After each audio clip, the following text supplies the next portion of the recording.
外面下着毛毛细雨。此刻室外的温度是0上2度。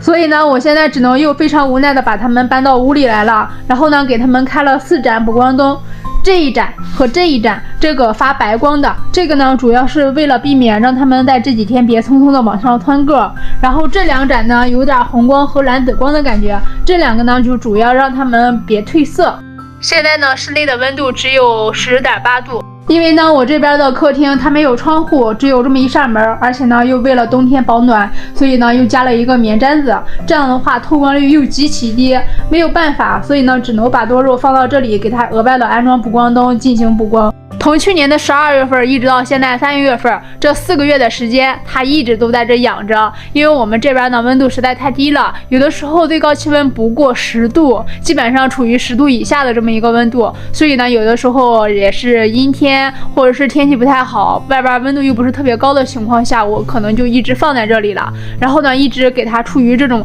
一个冷冻休眠的状态，然后开着这个补光灯呢，其实也无非就是为了维持它现在的一个状态。不希望它更好看，但是别长得特别难看。像我们肉眼所感受到的光照强度，可能并不能满足多肉所需求的光照强度。有的时候感觉这里非常明亮了，可能适合植物的生长，但事实并非如此。好比我们在阳台上养多肉，虽然只隔着一层玻璃，但是这一层玻璃可能就阻挡了很大部分的光照强度。像这边的光照强度呢，只有1700多勒克斯。像如果满足多肉日常生长，保持它这种状态的话，光照强度必须得达到5、6万勒克斯。如果像我们放到室内可以养一段时间，但是如果一直持续放在室内养的话，这种光照强度是远远不够的。像如果碰到这种情况的话，我们可能就得需要露天自然阳光，还有这种人工补光2种方式相结合了。像我们家里如果养护环境达不到的话，我们必须要采取这种结合的方式，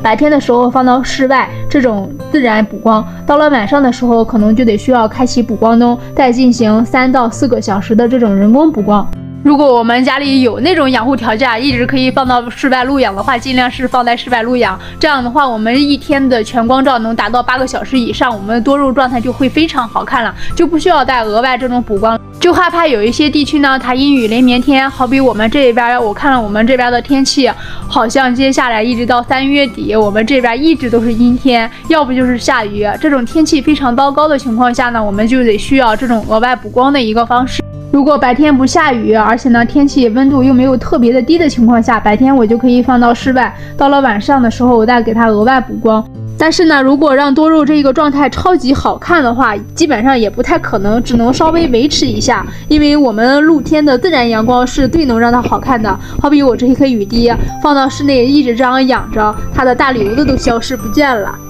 前段时间特别干旱的蓝基莲，浇了水之后，现在叶片已经全都展开了，而且呢一点都不褶皱了，全都伸展开了。这就是多肉一个很神奇的地方，哪怕我们比较旱了4个月都没有事，只要给它吸足水分，它很快就会活过来了。所以呢，大家养多肉可以注意一下当地的气候变化，如果是一直处于阴天下雨的情况下，大家也尽量不要再浇水了，因为它的空气湿度很大，而且呢你又一直晒不着太阳，这种情况呢，如果我们给它浇了水之后，如果盆土又是那种泥炭土含量比较高的营养土的话，种植出来的多肉基本上都是我这种状态了。